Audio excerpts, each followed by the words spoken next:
সালামু আলাইকুম, আমি কবুতরবাজ বিডি থেকে সিয়াম বলতেছি। তো আজকে আপনাকে আমি আমার থরের যে আপডেটটা আছে এটা দিতে চাই। তো প্রথমে আপনাকে যে জিনিসটা দেখামু, এটা হচ্ছে আমার বাড়ির সবচেয়ে পছন্দের মাদিটা, এই যে খয়রা গলা মাদিটা আর এই যে নটটা। তো এটার কিন্তু দুই জোড়া বাচ্চা বের হয়েছে। এক বড় ভাই দেখাই আগে থেকেই বলছে যে ভাই এটা আমার দিতে হইব, তো দিয়ে দিছি। আপনারা অনেকে আমার থেকে বাচ্চা চান, তো মূলত অগণিকেই আজকে এই ভিডিওটা বানাইতেছে। দেখেন আমার থর পুরাটাই খালি। এই যে কাজ করা নর মাদি দুইটাই দেখেন, কিচ্ছু নাই, বাচ্চা মাচ্চা সব ক্লিয়ার। নতুন আবার যখন কৃমি কোর্স করাবো, কৃমি কোর্স করানোর পরে আবার থরে তখন দিব, ওই বাচ্চাগুলো আপনাদেরকে দিতে পারবো। আর এই যে একটা বাচ্চা আছে, এটা এখনো চোখ ফুটে নাই।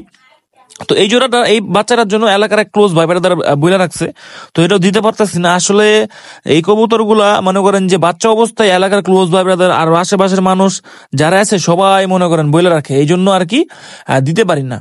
তো এই যে বিউটি হোমাটা, এই বিউটি হোমাটা আমি বিক্রি করে ফেলাইবো, যাদের যেতে দরকার জানাইবেন। দেখছেন মাঝখানে থরটাও খালি, আর নিচের থরে যে নতুন একটা থর দিচ্ছি, এটা হলো মিনি রেসার নর আর নর্মাল রেসার মাদি। এই জোড়াটা আমার অনেক ফেভারিট, এই জোড়াটা দিচ্ছি।